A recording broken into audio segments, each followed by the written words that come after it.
पोलादपूर तालुक्यातील कापडे बुद्रुक इथं चायनीज दुकानासमोर बियर पिण्यास मनाई केल्याच्या कारणावरून दुकानदारासह चौघांना मारहाण करण्यात आली। या प्रकरणी 12 जणांविरोधात गुन्हा दाखल करण्यात आलाय। मिळालेल्या माहितीनुसार प्रशांत चायनीज इथं आलेल्या काही युवकांना दुकानासमोर बियर पिऊ नका असं सांगितल्यानं वाद निर्माण झाला। त्यानंतर आरोपींनी आपल्या साथीदारांना बोलावून दुकानात घुसून काठी आणि हाताबुक्क्यांनी मारहाण केली। या घटनेत नंदा साने, प्रतीक साने, प्रशांत साने आणि कृष्णा साने हे जखमी झालेत। पोलादपूर पोलीस ठाणे इथं 12 आरोपींविरोधात गुन्हा दाखल करण्यात आलाय। पुढील तपास सहाय्यक पोलीस निरीक्षक आनंद रावडे यांच्या मार्गदर्शनाखाली पोलीस नाईक शिंदे करत आहेत। महाड येथील एसटी आगारात शिवशाही बस ऐवजी साधी बस लावण्यात आल्यानं प्रवाशांनी तीव्र संताप व्यक्त केलाय। शिवशाहीचे तिकीट काढूनही साध्या बसमधून प्रवास करावा लागत असल्यानं प्रवाशांनी एसटी प्रशासनावर फसवणुकीचा आरोप केलाय।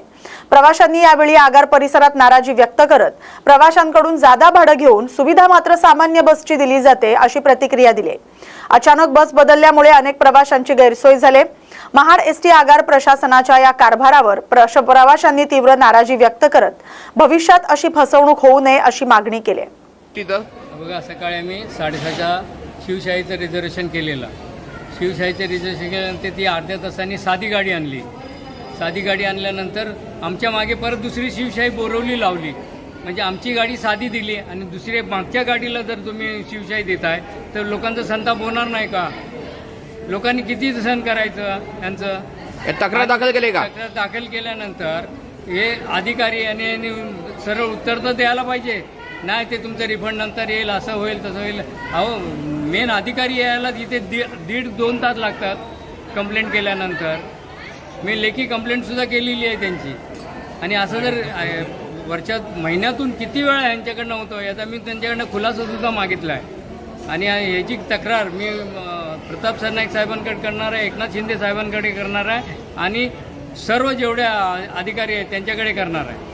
तक्रार अशी आहे की आम्ही सकाळी 6च्या गाडीच्या मुंबई ठाणे बसचं तिकीट काढलं होतं आणि ती पण शिवशाही होती। तर आम्ही जेव्हा विचारलं यांना की 6:30 वाजता गाडी जी आहे ती येणार आहे की नाही येणार आहे, ते म्हटले नाही येणार आहे, 5-10 मिनिटांनी येणार आहे, 5-10 मिनिटांनी असं आम्हाला सांगून आमची फसवणूक पहिली केली। त्याच्यानंतर 6:30 नंतर आम्हाला असं बोलतात की गाडी फेल झाली। आता ह्या लोकांना गाडी फेल झालेली हे आधीच माहिती असून सुद्धा जर आम्हाला हे 6:30 नंतर सांगणार असाल आणि आमची फसवणूक करत असतील तर यांची ही आम्हाला कंप्लेंट करायची आहे। दुसरी गोष्ट, यांना जर काल रात्रीच माहिती होतं की ही गाडी फेल आहे तर यांनी सकाळी 6:30ला काय सांगितलं? पहिले हे जबाब त्यांनी द्यायला पाहिजे। त्याच्यानंतर आणि स्थानिक आमदार, जे स्थानिक खासदार हे लोक जी पण आहेत, जर स्थानिक आपल्या लोकांसाठी जर ती लोक काम करू शकत नाहीत, ती जर त्यांना एक फोन पण आम्ही केले इकडून, तर ती लोक पण इथे येऊ शकत नाहीत। कोणी प्रशासनच कोण नाहीये, तर आम्ही त्यांना मदत मागायची कुणाकडं? कंप्लेंट अशी आहे की आमची शिवशाहीची बुकिंग होती, 6:30ची बस होती आमची महाड टू ठाणा। ती शिवशाहीची बस आमची कॅन्सल करून आम्हाला लालपरी दिलेली आहे। आम्ही पैसे शिवशाहीचे भरलेत आणि आम्हाला लालपरीमधून जायला लावतात आणि रिफंड देऊन आम्हाला 81 रुपये रिफंड देतात म्हणतात। काय 3 तास आम्ही लेट आहे तिकडे, 3 तास झाले आम्ही इथेच उभे आहोत महाड डेपोला। डेपो मॅनेजर म्हणतोय की आम्हाला तुम्हाला याच गाडीमधून जायला लागेल, दुसरी गाडी आमच्याकडे अवेलेबल नाहीये। आणि त्यांना ही गोष्ट रात्रीपासून माहिती होती की त्यांची गाडी खराब आहे, तर त्यांनी आधीच दुसरी गाडी दुसऱ्या डेपोमधून अवेलेबल करायला हवी होती, ती केलेली नाही। जिंतूर तालुक्यातील सावरगाव तांडा येथील गट क्रमांक 127 मधील महिला शेतकरी संगीता संजय राठोड यांच्या शेतातील आखाड्याला अचानक भीषण आग लागल्याची घटना घडली। या आगीत 3 स्प्रिंकलर सेट पूर्णपणे जळून खाक झालेत। आंबा आणि नारळाची झाडंही मोठ्या प्रमाणात जळून नुकसान झालंय। प्राथमिक अंदाजानुसार सुमारे 1.5 लाख रुपयांचं नुकसान झाल्याचं सांगण्यात येतंय। आग लागल्यानंतर काही वेळातच तिनं रौद्ररूप धारण केलंय, त्यामुळे शेतातील साहित्य आणि पिकांचं मोठ्या प्रमाणात नुकसान झालंय। ग्रामस्थांनी घटनास्थळी धाव घेऊन आग आटोक्यात आणण्याचा प्रयत्न केलाय। या घटनेमुळे शेतकरी कुटुंबाचं मोठं आर्थिक नुकसान झालंय। पंचनामा करून तातडीनं आर्थिक मदत द्यावी अशी मागणी सावरगाव तांडा येथील नागरिकांनी केली। सिंधुदुर्ग जिल्ह्यात काही दिवसांपासून सीएनजी इंधनाचा तीव्र तुटवडा निर्माण झालाय। यामुळे स्थानिक वाहनधारकांसह पर्यटकांचे प्रचंड हाल होत आहेत। उपलब्ध असलेल्या मोजक्या पंपांवर वाहनांच्या अर्ध्या ते 1 किलोमीटर पर्यंत लांबच लांब रांगा पाहायला मिळत आहेत। इंधनासाठी वाहनधारकांना तासनतास प्रतीक्षा करावी लागते।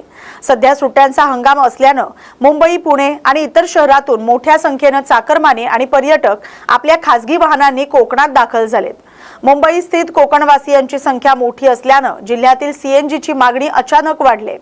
मात्र या प्रमाणात मोठा पुरवठा होत नसल्यानं ही टंचाई निर्माण झालेली आहे। खासदार डॉक्टर श्रीकांत शिंदे यांचे अत्यंत निकटवर्तीय मित्र सामाजिक कार्यकर्ते डॉक्टर अजित शिंदे यांच्या साताऱ्यातील घरी खासदार श्रीकांत शिंदे यांनी भेट देऊन त्यांना शुभेच्छा दिल्या। डॉक्टर अजित शिंदे आणि डॉक्टर श्रीकांत शिंदे हे कॉलेज काळापासून एकमेकांचे घनिष्ठ मित्र आहेत। डॉक्टर अजित शिंदे यांचा नुकताच विवाह सोहळा पार पडला।